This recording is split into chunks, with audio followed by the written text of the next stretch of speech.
Bel Mariano's wish for Mr. Donnie Pangilinan abay umani ng iba't ibang reaksyon mula sa mga netizen. But before that, if you haven't subscribed yet to my YouTube channel, please don't forget to like, share, and subscribe at hit mo na rin ang notification bell for more showbiz updates.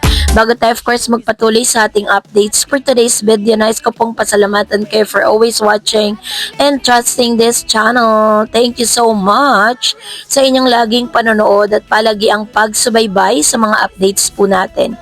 So bago tayo magsimula, panoorin natin ang video ito.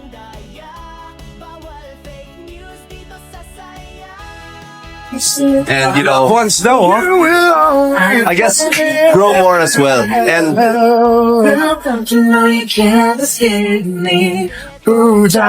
the end of the day, give God all the glory and praise. Grabe no, book, busy, and blessed. At may isa pang B eh. Ay! Ano yung B na yan? Smart! Sinaguhin naman natin ng message ang isa sa malapit sa puso mo. Bel, may gusto ko bang sabihin para kay Grabe Donnie? naman. Alam mo naman na yung wish ko sa'yo. Pero ito na lang. Sana lahat ng pinagpipray mo matupad. Yun lang.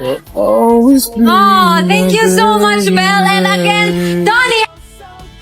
My wish, siguro na I get to spend more time with my family. I guess I've been away a lot, ever since I started in the industry, parang dire-diretso na yung trabaho. Of course, I'm not complaining, but I just wish to spend more time with my family, my loved ones. And, Once though, I guess grow more as well. And at the end of the day, give God all the glory and praise. Grabe no, book, busy, and blessed. At may isa pang B eh. Ay! ano yung B na yan? Smart! Sinaguhin naman natin ng message ang isa sa malapit sa puso mo. Bel, may gusto ko bang sabihin para kay Grabe Donnie? naman. Alam mo naman na yung wish ko sa'yo. Pero ito na lang. Sana lahat ng pinagpipray mo matupad. Yun lang. Oh, thank you so much, Bel. And again, Donnie. My wish, siguro na I get to spend more time with my family. Matapos ngang i-announce ng ABS-CBN ang paparating na movie ni Mr. Donnie Pangilinan and Miss Bel Mariano, ay sunod-sunod na nga ang sighting si Donnie at ni Bel. Pinapatunayan lang talaga dito na hanggang sa ngayon ay maganda pa rin ang relationship ni Donnie kay Bel.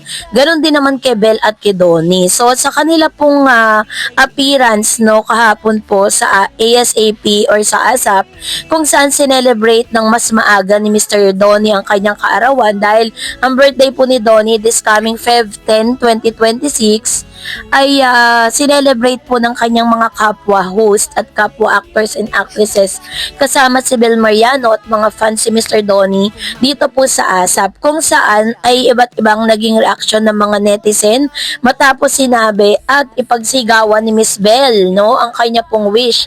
Pero may napansin din kay Donnie na kapag tinatanong siya kung ano po yung kanyang ultimate wish para sa kanyang kaarawan, ay gusto niyang magbigay ng mas maraming oras para sa kanyang family at sa kanyang loved one. Napansin din ng mga netizen na kapag po binabanggit ni Mr. Donnie Pangilinan ang salitang loved ones, ay iba yung tingin ni Miss Bel sa kanya. Ayan. So parang kung sumulyap tapos parang nagniningning yung mga mata niya kapag po tumitingin siya kay Mr. Donnie. Nangangahulugan lang talaga na sa sobrang haba ng panahon, parang kala mo isang buong taon na silang hindi nagkasama ni Mr. Donnie dahil sa sunod-sunod na project nga ni Mr. Donnie Pangilinan. Matatandaan na sa interview po ng ina ni Mr. Donnie is very thankful and grateful po sila sa Lord dahil sunod-sunod ang mga projects si Mr. Donnie na ngayong taong last year 2025 hanggang ngayong 2026 ay talagang umaariba yung kanyang karera, kaya naman sobrang grateful nga po sila sa lahat ng mga fans, lalong-lalo na sa mga Don Bel fans.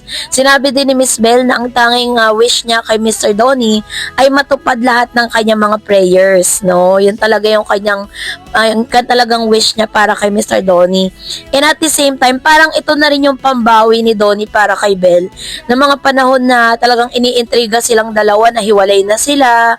Tapos iniintriga pa na wala na raw Don Belle. Pero here it comes, pinakita po ng ABS-CBN na sila po talaga yung pinaka-highlights ngayon ng ABS eh. Although ang dami pong, dapat kasi, nung lumabas po si si Piang, no, doon po sa PBB, parang na-focus yung attention ng EBS kay Piang tsaka kay JM. Pero pagkatapos po ng kanilang pagsikat, bigla ding nawala. Tapos ang dami pang mga controversial issue na kinabibilangan nga ni Piang dahil sa kanyang attitude. Pero ngayon nakikita natin na medyo naglalaylo yung pangalan ni Piang. Ngayon dahil dyan, mas minabuti at talagang pinakita ng Don Bell na hindi talaga sila seasonal lang na parang sikat lang sila for ngayon tapos mawawala. Hindi talagang sila consistent na talagang sikat at talagang pinag-uusapan yung kanilang love team. Kaya naman nag-come up din ang ABS-CBN sa isang desisyon na ibalik ang Don Bell dahil talaga naman masasabi mong may fan base na sila at the same time marami na rin talaga silang napatunayan sa showbiz na pag nagsama silang dalawa at nag-reunite sila sa isang proyekto nagdi-deliver naman sa kanilang mga solo era. Nagkaroon po ng magandang result dito kay Miss Belle Mariano nung makasama niya ang Diamond Star. Ganon din naman si Mr. Donnie Pangilinan. Naging maganda rin ang pagtanggap ng ilang mga fans doon po sa kanyang serye or yung kanyang series, no, na Roja.